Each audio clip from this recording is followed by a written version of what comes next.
Bonjour Estelle, Bonjour Saïd. on est heureux de vous accueillir. Alors, vous êtes sélectionnée pour la compétition des Awards de l'inclusion économique. Est-ce que vous pouvez nous parler de votre projet et nous parler davantage de votre institut? Oui, avec plaisir.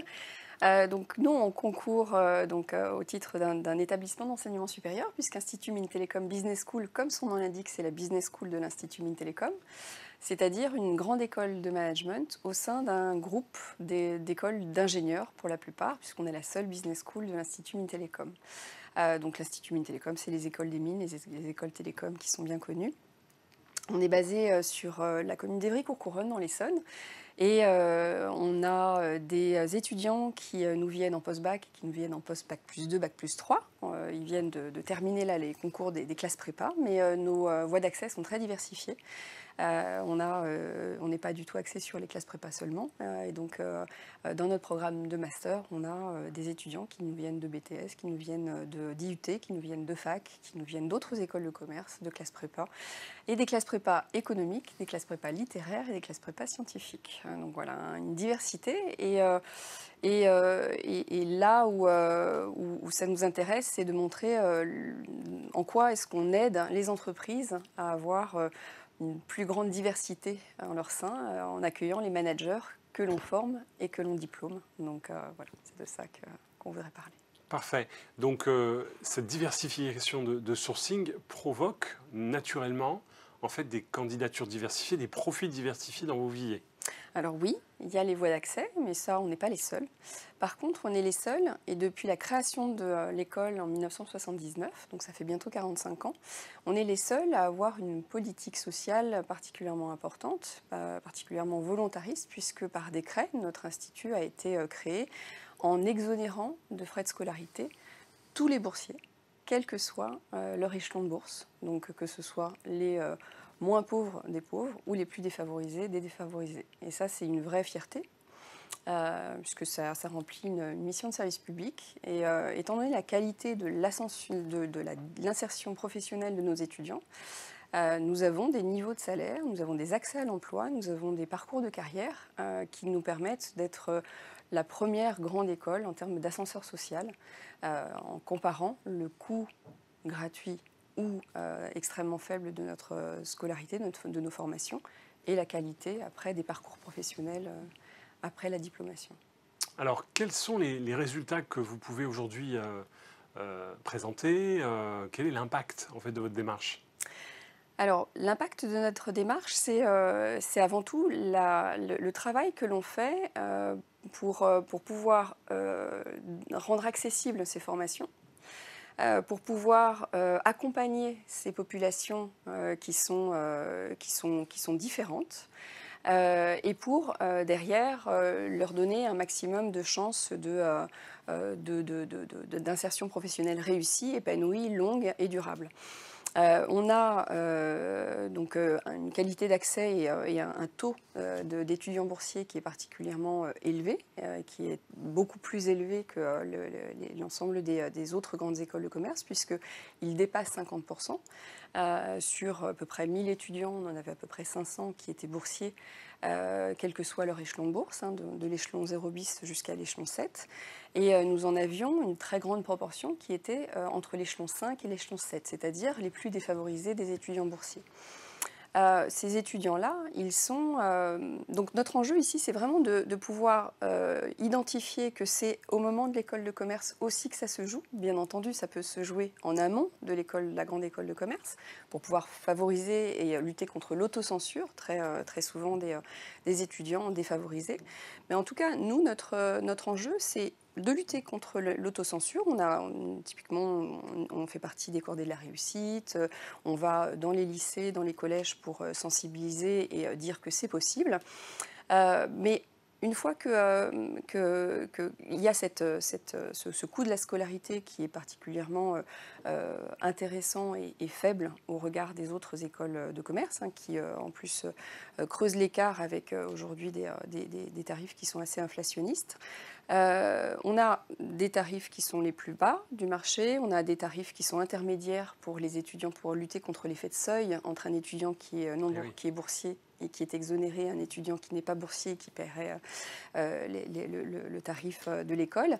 Et puis on a cette exonération donc, totale des frais de scolarité à partir de l'échelon 0 bis de bourse. Donc notre sujet, c'est de se dire, c'est à ce moment-là aussi que ça se joue pour pouvoir amener dans les entreprises de la diversité, pour pouvoir amener dans l'entreprise des profils qui sont extrêmement différents, parce que ce sont des étudiants qui sont différents, qui sont particuliers, ils ont une histoire, un environnement familial, un environnement éducationnel qui est particulier. Et ce sur quoi on va travailler, c'est d'identifier finalement là où ils ont besoin d'un accompagnement particulier par rapport à un étudiant lambda. Et alors, cet accompagnement particulier, ça se joue sur essentiellement 3 domaines. Le domaine de la maîtrise de l'anglais, le domaine de l'accès à l'expérience internationale, qui est très importante, qui fait partie de leur diplomation, mais qui peut être compliquée financièrement pour un étudiant défavorisé. Et l'accès à un réseau professionnel. Donc comment est-ce qu'on construit son réseau professionnel pour pouvoir derrière aller se vendre et être assez assertif, avoir la bonne posture aussi pour convaincre qu'on a les compétences pour aller chercher un emploi, un stage, une alternance, un emploi. Voilà, donc ce sont des dispositifs qui sont mis en place au sein de l'école pour pouvoir avoir des renforts en anglais, pour pouvoir avoir des bourses pour l'international. Et on a nos diplômés qui sont très solidaires pour les aider sur leur expérience internationale. Et ils ne vont pas que en Belgique, au Luxembourg ou en Espagne à côté de la France. On a beaucoup de boursiers qui sont à Bangkok, qui vont aux États-Unis aussi, grâce notamment à des bourses de mobilité. Et puis, donc, cet accompagnement autour de l'insertion professionnelle et du réseau professionnel, ça se joue à travers notre Career Center, qui est très accompagnant, très aidant. Moi, je leur tire mon chapeau parce qu'elles ont chaque année des grandes fiertés à voir être diplômées et en général déjà en emploi, des étudiants défavorisés qui avaient des difficultés, qui avaient une posture. Ils ont beaucoup de qualités, ils ont aussi des spécificités à accompagner. Et on a un système aussi de mentorat alumni. Donc on a des diplômés qui jouent le jeu du give back et qui accompagnent nos étudiants, alors quels qu'ils soient, mais particulièrement les étudiants boursiers aussi.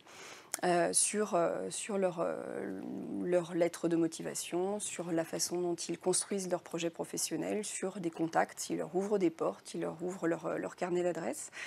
Donc on a tout ça. On travaille aussi avec d'autres associations que vous connaissez bien, l'article 1 par exemple, pour pouvoir accompagner ces étudiants et leur donner un maximum de chances pour s'insérer. Au final, on a des étudiants, alors en général, qui sont particulièrement bien insérés dans la vie professionnelle. On a un taux de rapidité d'accès à l'emploi qui est très fort, puisqu'on a 3 diplômés sur 4 qui trouvent un emploi avant leur diplomation, ce qui est assez remarquable. On a plus de 91% qui sont en CDI dès leur accès à l'emploi, et on a des carrières derrière, des niveaux de salaire qui sont au-dessus de la moyenne des écoles de commerce.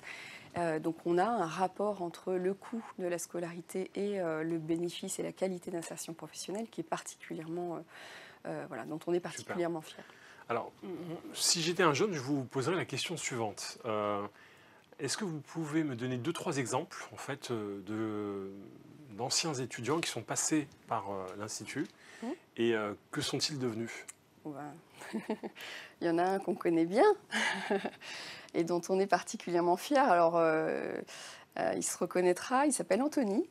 Il a une brillante carrière dans le monde de la publicité. Il est diplômé 2011 et il a fondé il y a 6 ans bientôt une association remarquable qui s'appelle Diversidays et qui lutte pour l'inclusion grâce au numérique, donc pour la diversité, contre les biais et les autocensures quelles qu'elles soient. Donc Anthony est passé par chez nous, après a suivi sa voie. On est bien sûr toujours en lien. Nous avons Lubna qui a été diplômée en 2015 de mémoire, qui était une étudiante en post-bac, donc en bachelor, qui a suivi par des études à Dauphine, un master à Dauphine, quand même. Et qui a créé une très très belle start-up qui s'appelle Meet My Mama, que tu connais peut-être, Saïd, mais qui a une vocation d'aider des mamas issues de l'immigration à s'épanouir, à apporter un revenu financier dans leur foyer à travers un service de traiteur. Donc voilà, on la prend souvent pour